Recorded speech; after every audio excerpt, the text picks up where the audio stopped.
নমস্কার, আমি সোমনাথ লাহা, ভারতের প্রাক্তন সমরকর্মী। কয়েকদিন আগে পেহেলগাঁওতে ঘটে গেছে একটা নারকীয় ঘটনা। জঙ্গি সংগঠন তারা দাবি করেছেন যে তারা এই ধরনের ঘটনা ঘটিয়েছে। তারপরেই তৎপর হয়েছে ভারত সরকার এবং পাকিস্তানের সাথে সব সম্পর্ক কাটছাট করেছে, এক প্রকার বলতে চাই যুদ্ধ ঘোষণা করেছে। ঠিক এই মুহূর্তে যদি যুদ্ধ লাগে, সেক্ষেত্রে কে বেশি অ্যাডভান্টেজ পেতে পারে? দেখুন, ভারত এখন পৃথিবীর চতুর্থতম শক্তিশালী সৈন্য সম্ভার নিয়ে বসে আছে। বিশেষ করে ভারতের স্থলবাহিনী এবং নৌবাহিনী এবং পদাতিক বাহিনী, তিন বাহিনী এখন পৃথিবীর শ্রেষ্ঠ বললেও চলে।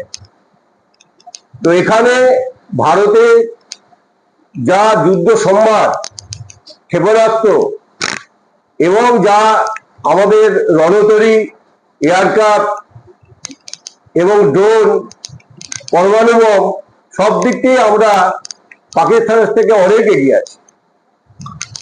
বর্তমান সময়ে ভারতের কাছে কি কি যুদ্ধ বিমান বা কি কি ক্ষেপণাস্ত্র এগুলো রয়েছে? কি কি বলার থেকে আমার মনে হয় কি কি বলতে গেলে অনেকগুলো ইন্টারভিউ দরকার হয়ে যায়। কি নেই এইটা বললেই মনে হয় ভালো হয়। তো ভারতের কাছে এখন অত্যাধুনিক রাফাল আছে, আর হচ্ছে সুখোই আছে, মিরাজ আছে, হ্যাঁ, আর অত্যাধুনিক আরো জাহাজই প্রয়োজন আছে। বিশেষ করে 1960 সালে চীনের সঙ্গে যুদ্ধে পরাস্ত হওয়ার পরেতে আস্তে আস্তে ভারত তার সৈন্য সম্ভার এবং অস্ত্রশস্ত্র সবই মজবুত করেছে। এখন ভারতের কমান্ডো বাহিনী, গরুড় বাহিনী, মার্কস বাহিনী এবং এনএসডি কমান্ডো পৃথিবীর শ্রেষ্ঠ। তো আমরা 145টা দেশের ভিতরে চতুর্থ স্থানে আছি। সেখানে পাকিস্তান 25 স্থানে থাকলেও এখন পাকিস্তানের অবস্থা খুবই খারাপ। ওদের অস্ত্র সম্ভার নেই, অর্থনৈতিক অবস্থাও খুব খারাপ। যদি যুদ্ধে আসে তাহলে পাকিস্তান পরাজিত হতে বাধ্য। বিশেষ করে এখন যুদ্ধ তো শুরুই হয়নি, তার আগেতেই ওদের সেনাকর্মী থেকে আরম্ভ করে প্রায় 5000 সৈন্য সমেত, অফিসার সমেত পদত্যাগ করেছে। প্রধানমন্ত্রীকে খুঁজে পাওয়া যাচ্ছে না, রাহুলপিন্ডি হসপিটালে ভর্তি। এবং আসিম মুনির, যার নেতৃত্বে এই ঘটনাটা ঘটেছে, তিনি এখন লুকিয়ে বসে আছেন বাংকারের তলায়, উনাকেও খুঁজে পাওয়া যাচ্ছে না। এবং ওদের যা পরিস্থিতি আছে, যা আমরা শুনতে পাচ্ছি, তাতে করে যুদ্ধে জয় কি, যুদ্ধ শুরু হওয়ার আগে ওরা হেরে বসে আছে। রাশিয়া ইসরায়েল নিজেদের ঘরে দীর্ঘমেয়াদী যুদ্ধ নিয়ে এতটাই ব্যস্ত যে তারা অন্য দেশকে অস্ত্র বা সামরিক সরঞ্জাম পাঠানো বা প্রয়োজনীয় সহায়তা করার জায়গা নাই বলেই কূটনৈতিক সূত্রের খবর। এক্ষেত্রে কি ভারতের চিন্তা বাড়তে পারে অস্ত্র নিয়ে? না না, অস্ত্র নিয়ে ভারতের চিন্তা বাড়বে না। ভারত সবসময় চেয়েছে শান্তির মাধ্যমে, কূটনৈতিক মাধ্যমে সমাধান করা। কিন্তু যখন কোনো কিছুই কাজে আসে না, তখন যুদ্ধ হয়েছে। ভারত এর আগেও পাকিস্তানের সঙ্গে যুদ্ধ করেছে। বিশেষ করে 1971 সালে বাংলাদেশে পাকিস্তানকে পরাজিত করেছিল। তাদের প্রায় 1 লাখ সৈন্য আত্মসমর্পণ করেছিল। তো আমাদের এখন যদি অস্ত্র সম্ভারের কথা বলেন, ভারত আস্তে আস্তে বিশেষ করে রাশিয়ার থেকে বহু অস্ত্র কিনেছে এবং ফ্রান্স থেকেও আবার নতুন করে যে আমাদের রাফাল বিমানের আবার 32টা বিমানে অর্ডার দেওয়া হয়েছে। তো আমার মনে হয় অস্ত্রশস্ত্র কি, যুদ্ধ আসতে কি, আপনার গোলা বারুদের অন্তত ভারতের কাছে কোনো অভাব হওয়ার কথা নয়। পেহেলগাঁও সন্ত্রাস নিয়ে ভারতের হুমকি, মানে জেলবন্দি ইমরান, তিনি বুধবার তার এক্স হ্যান্ডেলে লিখেছেন, ভারত যে কোনো প্ররোচনামূলক পদক্ষেপের সমুচিত দেওয়ার ক্ষমতা পাকিস্তানের রয়েছে। এটাকে কিভাবে দেখছেন ইমরান খানের বক্তব্য? না না, পাকিস্তান কেন, এখন ভারত 3টে ফ্রন্টে যুদ্ধ করতে প্রস্তুত। আমি তো শুনলাম, আজকে নতুন করে খবর পেলাম যে বাংলাদেশেও চীনা মদতে এবং পাকিস্তানের সৈন্য মদতেও অনেক ফাইটার প্লেনে জড়ো হচ্ছে। আমাদের বাংলাদেশ বর্ডারেও হাই অ্যালার্ট জারি করতে হয়েছে। আমাদের বলুন, আপনার এলওসি বলুন, আর হচ্ছে বাংলাদেশ বর্ডারই বলুন, ওখানে আমরা অনেক শক্তিশালী এবং তিনটে ফ্রন্টে আমরা যুদ্ধ করতে প্রস্তুত আছি এবং মুক্তোর জবাব আমরা দেব। আমাদের বাহিনী সব সময় সেইভাবেই প্রস্তুত আছে। ভারতকে ইতিমধ্যেই হুমকি দিয়েছেন খালিস্তান নেতা গুরপত বন্ত সিং পান্নুন। তিনি বলেছেন যে পাহেলগাঁওয়ের যে সন্ত্রাসী হামলার আবহে পাকিস্তানের সঙ্গে উত্তেজনাপূর্ণ পরিস্থিতি তৈরি হয়েছে ভারতের, তাতে তিনি ভারতকে কোণঠাসা করতে চেয়েছেন। এই বিষয়টাকে কিভাবে দেখছেন? আরে পান্নু তো লুকিয়ে বেড়াচ্ছে। হ্যাঁ, ভারত অনেকদিন ধরেই পান্নুর খোঁজ করছে, পান্নু নিজে লুকিয়ে বেড়াচ্ছে, অথচ উস্কাচ্ছে। হ্যাঁ, তার জাতি বিদ্বেষ তৈরি করছে যে যদি যুদ্ধ লাগে তাহলে পাকিস্তানের সঙ্গে যেন কোনো শিখ যেন যুদ্ধ না করে, এটা একটা প্রপাগান্ডা। পান্নু কোনো কাজই এখানে সফল হবে না, এইটা আমরা মনে করি। এই মুহূর্তে যদি যুদ্ধ হয়ও, সেক্ষেত্রে পাকিস্তান যেটা বলছে যে তারা নাকি অনেকটাই এগিয়ে, এই দাবিটাকে কতটা ট্রুথফুলি মনে করছেন, মানে কতটা সত্য বলে ভাবছেন? না না, যুদ্ধের আগে ধরুন একটা প্রপাগান্ডা হয়েই থাকে, এটা একটা প্রপাগান্ডা। পাকিস্তানের অবস্থা খুবই খারাপ। পাকিস্তানের প্রধানমন্ত্রীকে খুঁজে পাওয়া যাচ্ছে না, পাকিস্তানের যে সেনাবাহিনী প্রধান তাকেও খুঁজে পাওয়া যাচ্ছে না। আজকে শুনলাম আইএসআই প্রধানকে দায়িত্ব দেওয়া হয়েছে এবং বহু সৈন্য তারা যুদ্ধের আগেতেই বিদ্রোহ ঘোষণা করেছে এবং অনেকে রেজিগনেশনও দিয়ে দিয়েছে। বাধ্য হয়ে তাদেরকে একটা প্রেস বিজ্ঞপ্তি জারি করতে হয়েছে যে কোনো সমরকর্মী যেন আর রিজাইন না দেয়। তো পাকিস্তানের অবস্থা খুব একটা ভালো নেই। প্রপাগান্ডা ওরা অনেকেই করছে, বিশেষ করে আমাদের এই বর্ডার এলাকায় ওরা অনেকেই আর্মড ফোর্স, বিমান বাহিনী সবই নিয়ে এসেছে।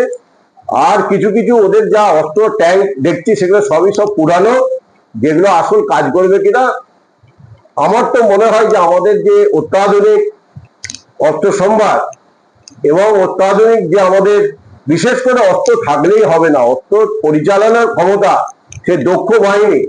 আমাদের যা ভৌগোলিক অবস্থান, মরুভূমি বলুন, জলবায়ু যা, সব তো সেখানে আমাদের সৈনিকরা অনেক বেশি শক্তিশালী এবং অনেক বেশি সক্ষম।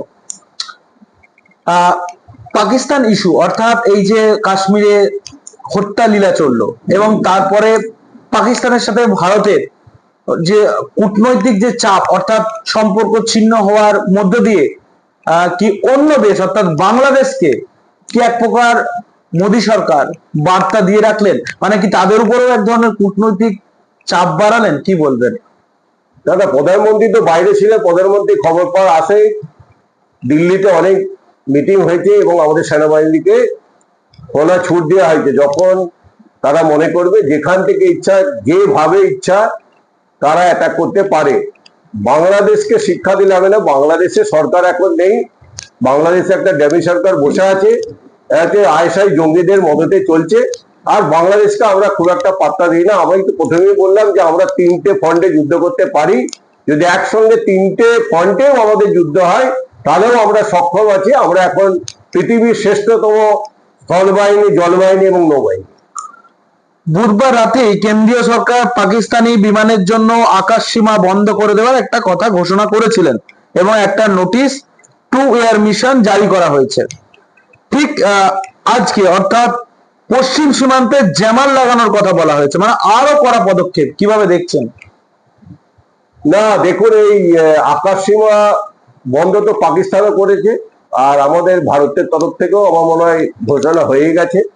তো পাকিস্তানের এখন সেনা বিদ্রোহ, বিশেষ করে পিওকে এবং বালুচিস্তানে পাকিস্তানের সৈন্যের উপরে আক্রমণ চলছে। আমি যা শুনলাম কালকে বহু সৈন্য মারা গেছে, ওদের কিছু সৈন্য অ্যাডভান্স চলে আসলো, পেছনে তাদের যে গোলা বারুদ এবং তাদের যে খাদ্য রসদ সব তারা রুখে দিয়েছে এবং গাড়িগুলোকে তারা পাঞ্চার করে নষ্ট করে দিয়েছে এবং বহু সৈন্যকেও মেরে দিয়েছে।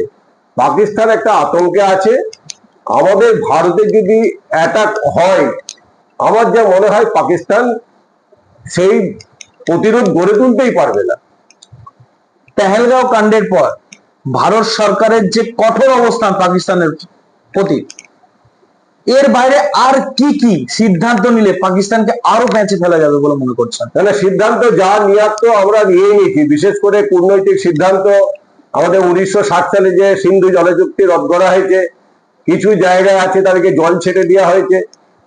আর হচ্ছে কূটনৈতিক স্তরে সারা বিশ্ব আমাদেরকে সাপোর্ট করছে। পাকিস্তান মনে হচ্ছে আবার গ্রে লিস্টে না চলে আসে।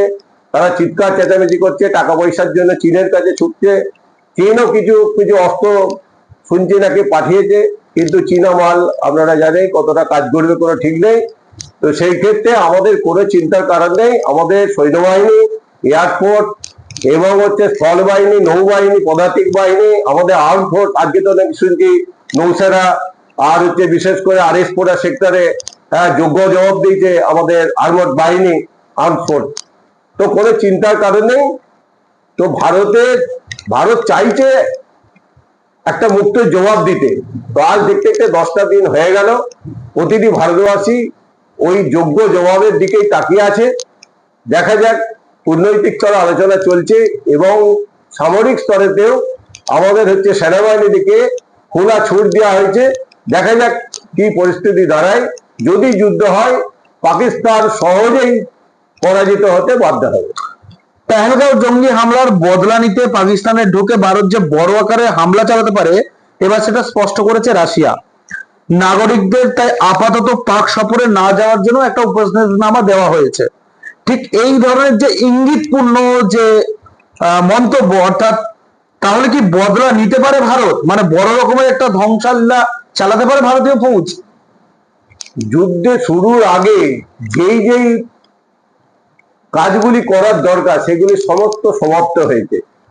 প্রথমে কূটনৈতিক স্তরে আলোচনা হয়েছে, সেনাবাহিনী থেকে আরম্ভ করে আমাদের যারা সুরক্ষা দেন এবং গোয়েন্দা দপ্তরের সঙ্গে আলোচনা, এবং হচ্ছে আমাদের প্রধানমন্ত্রী প্রতিটি স্তরে সর্বদলীয় বৈঠক করে এবং একটা ওয়ার রুমও খোলা হয়েছে। সেখানে সর্বক্ষণ প্রস্তুত আছে আমাদের যারা নেতৃত্ব দিচ্ছেন এবং সেনাবাহিনীর যারা প্রধান আছেন, তারা ঘুরে এসেছেন, কাশ্মীরও ঘুরে এসেছেন। তো আমরা প্রস্তুত আছি, যখনই আদেশ আসবে আমাদের সেনাবাহিনী ঝাঁপিয়ে পড়বে। আর কোনো ভয়ের কারণ নেই। আমরা এখন পৃথিবীর শ্রেষ্ঠ শক্তিশালী পদাতিক বাহিনীর ভিতর, এয়ারফোর্সের ভিতর আমরা খুবই শক্তিশালী। আমাদের চিন্তার কোনো কারণ নেই। দ্য রেজিস্টার ফ্রন্টের পাশাপাশি পাহেলগাঁও হত্যাকাণ্ডের নাম জড়িয়েছে পাক জঙ্গি গোষ্ঠী লস্করি তৈবার প্রতিষ্ঠাতা প্রধান হাফিজ সঈদের।